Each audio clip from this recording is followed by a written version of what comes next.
Veja agora no Ecocenado, os índios craôs, guardiões do Cerrado, sob a ótica do fotógrafo Leopoldo Silva.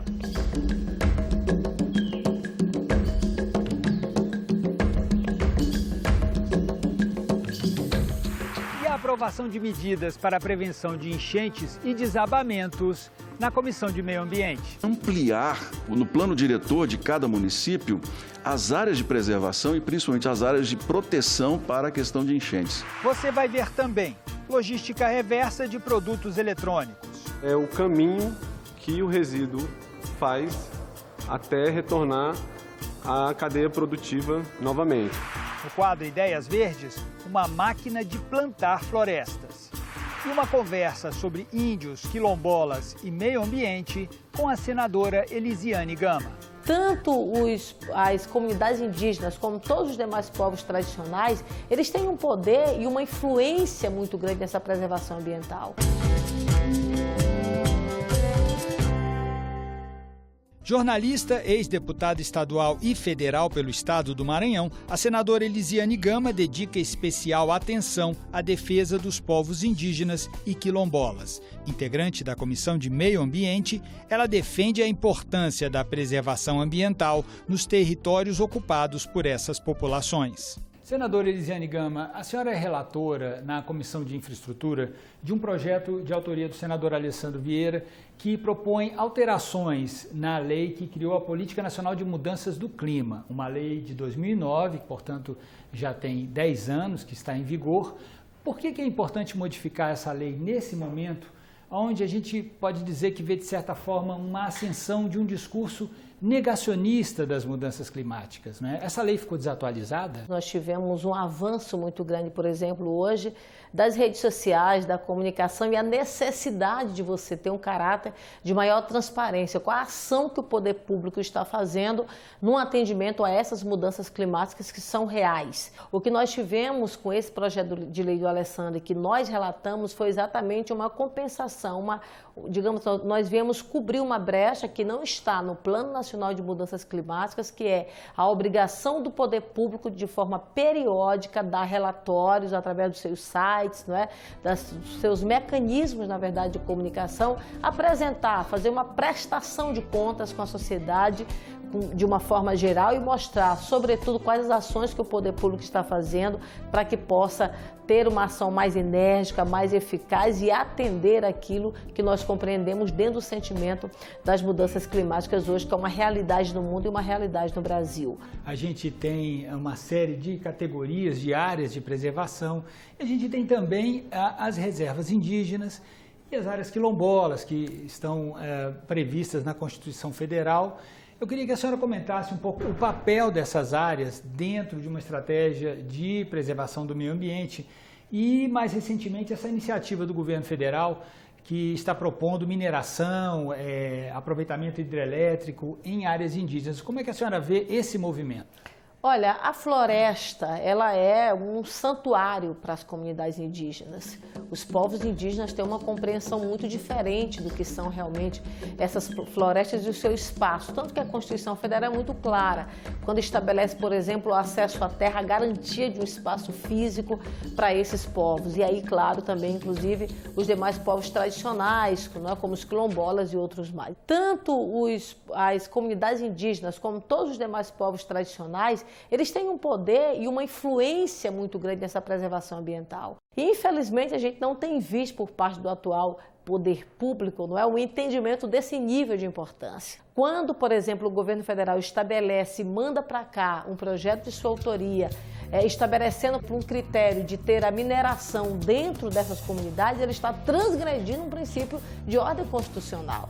Inclusive, aqui no Congresso Nacional, estamos nessa empreitada de seguir, se a gente não conseguir derrubar o projeto aqui dentro do Congresso Nacional, entrar com uma ação no Supremo Tribunal Federal. Nós não podemos, por exemplo, transgredir a legislação que foi criada, inclusive, na nossa Constituição, com a junção de todo mundo, com o Congresso Nacional, mas também ouvindo, né, o clamor das ruas. Então, a gente entende que o governo não está levando em consideração aquilo que já está preconizado na nossa Carta Magna. É por isso que nós, além de lutarmos para derrubar esse projeto aqui no Congresso Nacional, se não conseguirmos, não há dúvida, e eu acredito muito, porque as instituições estão funcionando, que nós derrubaremos no Supremo Tribunal Federal. Agora, senadora, dentro do universo de lideranças indígenas, tem gente que é a favor, não tem? Porque não é uma unanimidade, digamos, essa defesa dessa preservação ambiental dentro das áreas indígenas, né? Olha, eu acho que de uma forma geral, as comunidades indígenas, elas defendem, por exemplo, você vê às vezes uma ação mais mecânica, digamos assim, às vezes até de subsistência, acontece dentro das comunidades indígenas pelos próprios indígenas.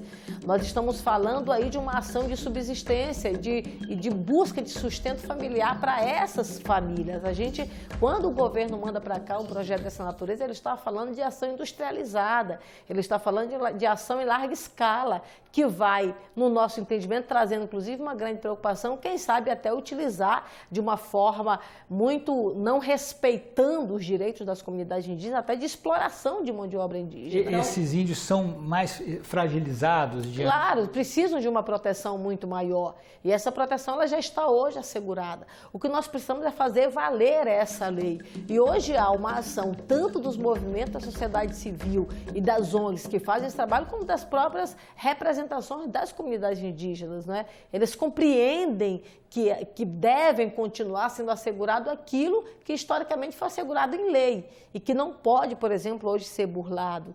Se alguém efetivamente se usa desse discurso, não é, de que eles querem isso, eu, pessoalmente, desconheço que nós tenhamos hoje comunidades comprometidas e as próprias comunidades indígenas que possam, por exemplo, advogar que a mineração possa acontecer dentro de suas aldeias, né, dentro dos seus espaços. Né? De acordo com o Conselho Indigenista Missionário, nos últimos 10 anos, só no Maranhão, que é o seu estado, 35 índios assassinados.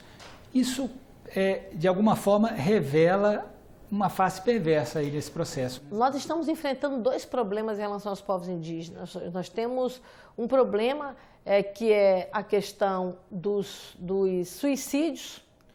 Nós estamos tendo um aumento muito grande de suicídio de índios. Né? E por que isso ocorre?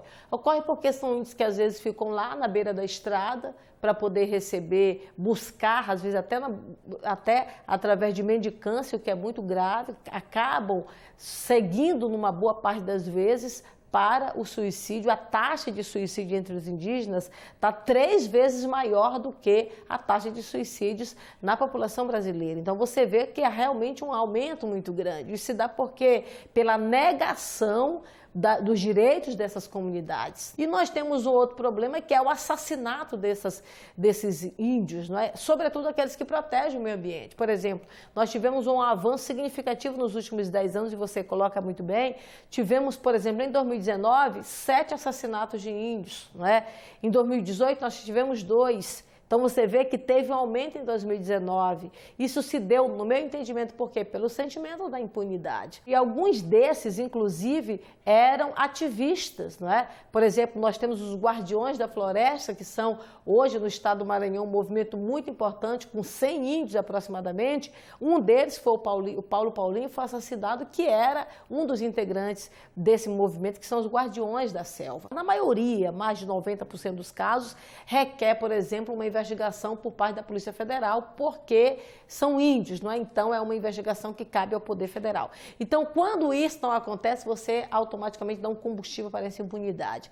Agora, ao mesmo tempo, nós precisamos também aumentar ainda mais essa pena. Eu apresentei aqui no Senado Federal um projeto de lei que eu crio, inclusive, uma tipificação penal para o indiocídio, ou seja, quem matar um índio porque ele é índio, ele passará a ser enquadrado numa nova tipificação penal que vai de 12 a 30 anos de reclusão. Não é? Ou seja, você tem um aumento de sua pena porque matou o índio pela condição de ser índio ou por conflitos em terras, já que a garantia da terra é um princípio constitucional. Nós conversamos com a senadora Elisiane Gama, ela é do Cidadania do Maranhão. Senadora, muito obrigado por sua presença aqui no nosso programa, o EcoSenado. Muito obrigada, César, estou sempre à disposição. Parabéns, são programas como esses que são muito importantes e fundamentais para aquilo que nós precisamos hoje.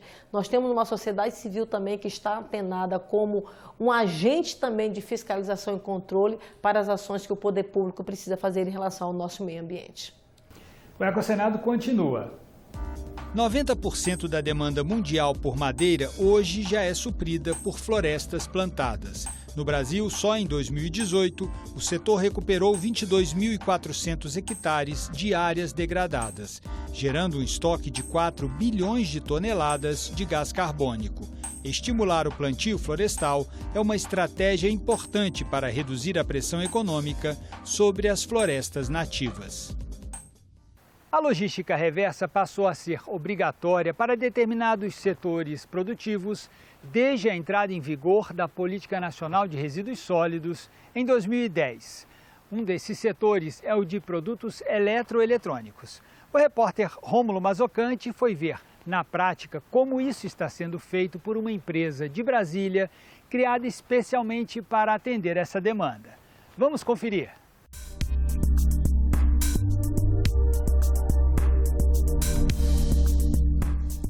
Você já teve uma televisão de tubo ou um celular como este? Esses equipamentos já foram modernos no passado, mas o desenvolvimento tecnológico os tornou obsoletos. E o que fazer com aparelhos que saem de linha ou param de funcionar? Algumas empresas se dedicam a recolher esse material e desmontá-los para reciclagem. É a chamada logística reversa. O Gustavo é sócio de uma empresa de logística reversa. Tudo bem, Gustavo? Gustavo, você podia explicar melhor para a gente esse conceito de logística reversa? A logística reversa é um instrumento de desenvolvimento econômico que busca viabilizar a coleta e a destinação dos resíduos sólidos. No caso, os eletroeletrônicos, eles se encaixam dentro de um segmento da cadeia da logística reversa. Então, para que fique mais fácil o entendimento, é o caminho que o resíduo faz até retornar à cadeia produtiva novamente. Feita a coleta e separados os materiais, como é feita a reciclagem desses resíduos? Após o desmonte dos equipamentos e a separação dos materiais, cada material é encaminhado para a empresa que se dedica à transformação daquele material. Após essa transformação, ela transforma em matéria-prima secundária e essa matéria-prima ela é reinserida na cadeia produtiva. Ou seja, ela é vendida para as empresas, para os fabricantes, que possam realmente, novamente, produzir um novo equipamento, um novo produto. Atualmente, a empresa conta com 13 pontos de coleta, sendo um deles a sede da empresa. E essa é uma das formas de que seja feito o descarte, ou seja, a empresa disponibiliza esses pontos de coleta que a gente chama de ecopontos, que é uma forma da gente disponibilizar para a sociedade uma opção de descarte adequado desses equipamentos que as pessoas acabam guardando em casa, acumulando numa gaveta, acabam ocupando um espaço que poderia ser utilizado para outras coisas. Qual a quantidade de equipamentos que vocês recolhem mensalmente? A gente tem uma média de 2019 que girou em torno de 8, 10 toneladas mês. Então, essa é uma média, é variável, né? Tem meses que a gente coleta mais, menos, mas essa seria uma média que a gente recebe na empresa, tanto de coleta dos ecopontos, de empresas e de entrega de material na sede da empresa. Quer dizer, são de 8 a 10 toneladas de lixo eletrônico que não estão indo para a natureza. Exatamente. E tem um dado ainda mais alarmante, que é um estudo que foi feito pela ONU, que de 2015 a 2018, a média gerada de resíduo eletroeletrônico por pessoa ano é de 7 a 8 quilos. Então, se a gente fizer um cálculo e calcular pela quantidade de habitantes das cidades em geral, mas podemos considerar Brasília, e considerarmos a quantidade de resíduo que é gerado e a quantidade que é realmente coletada, não só pela Zero Impacto, mas por outras empresas, ainda tem muito chão pela frente, a gente ainda tem muita coisa, muito trabalho a ser feito para poder realmente alcançar níveis consideráveis de reciclagem mesmo. E existem metais nobres nessas placas, não? Sim, nas placas de circuito, algumas delas possuem até 17 metais nobres. Então, vem a ser o ouro, a prata, o estanho, alguns metais preciosos que infelizmente ainda não são extraídos, né? Esse processo de extração ainda não é feito no Brasil. Esse material ele é exportado para países como a China, a Bélgica, que possuem indústrias capazes de fazer essa extração dos metais em larga escala. A legislação brasileira está preparada para apoiar o desenvolvimento da logística reversa e da indústria da reciclagem?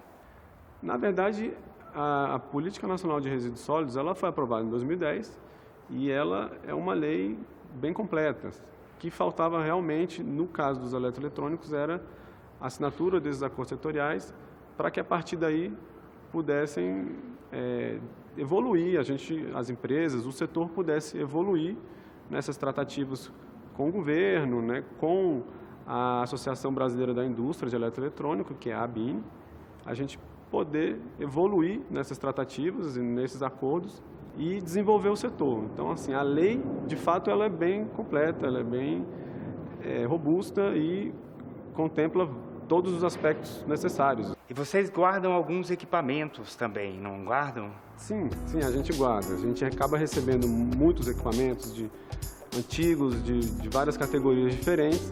Esses equipamentos, eles acabam não tendo um valor significativo se a gente for considerar o desmonte e o valor do material que contém nesses equipamentos. Então, a gente prefere guardar esses equipamentos, eles têm um valor histórico muito maior para nós e a gente consegue montar o nosso museu aí com esses equipamentos para poder contar um pouco da história e da evolução dos equipamentos eletroeletrônicos. Para a gente é interessante ter esse museu e poder contar um pouco dessa história.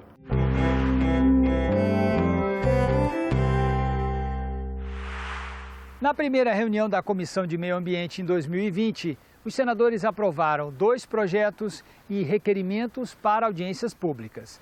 Medidas para a prevenção de enchentes e desabamentos, um velho problema dos brasileiros, ganharam prioridade na pauta de votações. Mais de 60 pessoas já morreram esse ano em decorrência das chuvas de verão só nos estados de Minas Gerais e do Espírito Santo. O primeiro projeto aprovado altera o Estatuto das Cidades com o objetivo de ampliar as áreas de proteção contra enchentes. Pelo texto, passa a ser obrigatório que os planos diretores apresentem propostas específicas para a drenagem urbana e determinem as áreas máximas que podem ser impermeabilizadas nas cidades. Nesse mês de janeiro, em Belo Horizonte, tivemos uma chuva que, sinceramente, dessa intensidade nunca vi, nós nunca tivemos um registro, pelo menos recente, e com satisfação eu sou relator desse projeto, que é um projeto muito importante em ampliar no plano diretor de cada município as áreas de preservação e principalmente as áreas de proteção para a questão de enchentes. Outro projeto aprovado altera o Fundo Nacional sobre Mudança do Clima, criado por lei em 2009, destinando recursos para ações de prevenção e combate ao desmatamento, aos incêndios florestais e aos desastres naturais. Segundo dados de 2017 do Sistema de Estimativas de Emissões de Gases de Efeito Estufa, iniciativa do Observatório do Clima, as mudanças de uso da terra, principalmente o desmatamento e as queimadas, são a principal causa de emissões de gases de efeito estufa no Brasil. Representam 46% do total. Lamentavelmente, quando você fala em combate a incêndio, você já viu o que aconteceu no passado, a tragédia, a imagem do governo brasileiro, aonde ficou lá em outros países. Foi um Deus me acuda, devido a algumas providências, graças a São Pedro que choveu, que conseguimos realmente combater os incêndios nas florestas, sobretudo no Pantanal do Mato Grosso e do Mato Grosso do Sul. 2 requerimentos de audiências públicas para discutir o uso de agrotóxicos também foram aprovados.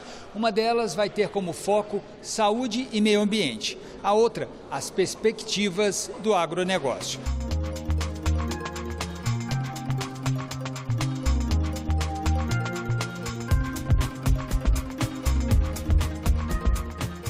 Uma máquina capaz de plantar uma floresta inteira em apenas um dia. Criada pela empresa Mahogany Roraima, essa máquina 100% automática planta mudas a uma velocidade de 13 km por hora. São 20 hectares a cada 3 horas e meia, o equivalente a 20 campos de futebol. No ritmo atual de reflorestamento, o mundo levaria 23 mil anos para conter o efeito estufa. Com apenas 100 máquinas dessas, seria possível plantar 1 trilhão de árvores em 14 anos.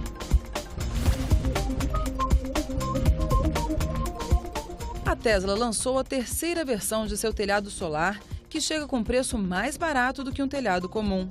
As telhas desenvolvidas pela empresa do visionário Elon Musk começaram a ser vendidas no ano passado, por enquanto apenas nos Estados Unidos.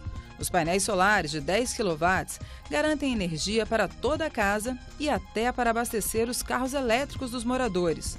O Brasil já produz telhas solares semelhantes, desenvolvidas pela Eternit e aprovadas pelo Inmetro.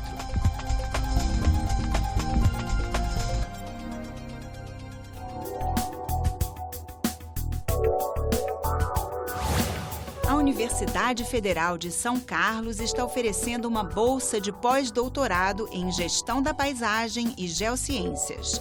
As inscrições devem ser feitas de 16 a 27 de março. Mais informações na internet, pelo endereço eletrônico do Programa de Pós-Graduação em Ciências Ambientais. Os índios Craôs habitam um território situado entre os estados do Maranhão, do Piauí e do Tocantins, uma das maiores áreas contínuas de cerrado preservado do nosso país. O editor de fotografia da Agência Senado, Leopoldo Silva, se dedica há alguns anos, por conta própria, a conhecer melhor a realidade dessa população. O resultado é um belíssimo trabalho fotográfico sobre os índios Craôs, verdadeiros guardiões do bioma cerrado.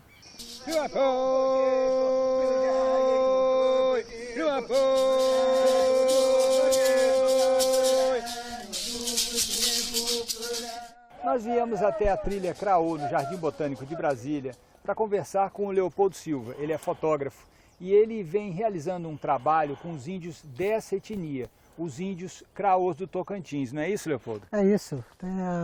Há mais ou menos uns 10 anos eu venho desenvolvendo um trabalho com essa etnia e é muito gratificante estar aqui nesse ambiente que é praticamente uma extensão lá da região Craô, né, já que os Craôs vivem hoje na maior faixa contínua de cerrado do Brasil, né? Então vamos seguindo aqui na trilha Craô e vamos conversando. Vamos, Leopoldo? Vamos lá.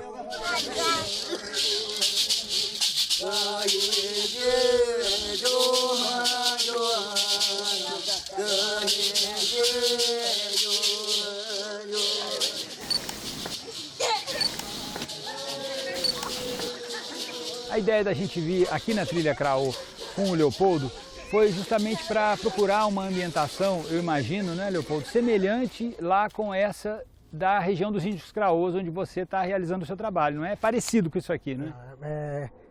É idêntico. É a mesma coisa, a mesma região, praticamente, né? Quer dizer, aqui na trilha Craô do Jardim Botânico de Brasília, a gente encontra espécies nativas lá da região dos Craôs, como por exemplo essa aqui, que é um pau-terra grande, e também essas obras de arte que são de artistas aqui de Brasília, inspiradas nas temáticas indígenas. Mas, Leopoldo, conta pra gente, como é que foi que você começou esse trabalho lá com os Craôs? O que te motivou a ir fazer esse trabalho lá? Eu nunca tinha tido contato com etnias indígenas. Aí, por conta do meu trabalho, eu fui fazer uma matéria numa festa que teve lá, mas eu fiquei tão encantado, foi uma coisa tão encantadora. Essa relação de confiança comigo, olha, o cara veio aqui, fez um trabalho legal. Aí teve uma festa, eles me convidaram para ir participar, como convidado, né? Aí casou aquelas duas coisas, duas paixões. Como os Craôs, eu também sou filho do Cerrado. Eu sou brasiliense, eu nasci no Cerrado. Juntou a paixão com o Cerrado com a minha nova paixão, que foi os índios Craôs, né? Leopoldo, e quando você chegou lá nessa área dos Craôs, o que você encontrou lá? Foi uma surpresa muito grande e muito grata, né? Eu vi muito amor, muito carinho. Eu tomei um banho de civilização.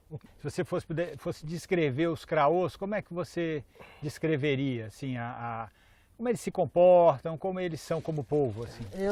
Eu acho que A característica maior é a humildade, a amorosidade e a calma. Eles não gritam, eles não falam alto, as crianças são totalmente livres, ninguém briga com criança, você não vê pai batendo em criança. É uma coisa, foi realmente um banho de civilização. Eles são os verdadeiros civilizados. E aí você estava me contando que você voltou lá, você voltava em ocasiões de festejo, não sei que festejos são esses. Porque para os caraós, a celebração é da vida. Você teve uma boa colheita, tem que celebrar. Quando você trabalha, você tem que celebrar. A celebração faz parte da vida e do cotidiano deles. Então eles têm muitas festas, muitas celebrações. Então vamos continuar aqui na trilha Craô? Vamos lá, pessoal.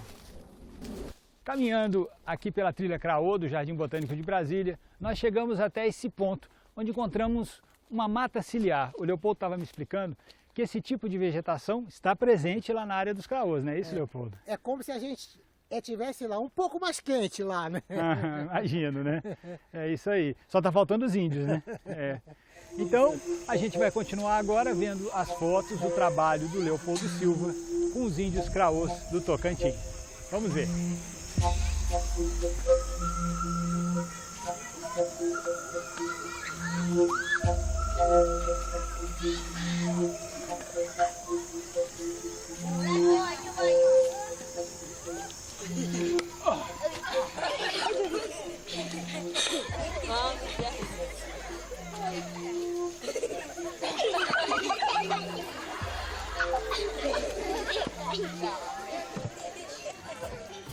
Esse foi o Ecocenado. Você pode ver essa e outras edições do programa em nossa página da internet. O endereço é www.senado.leg.br/TV.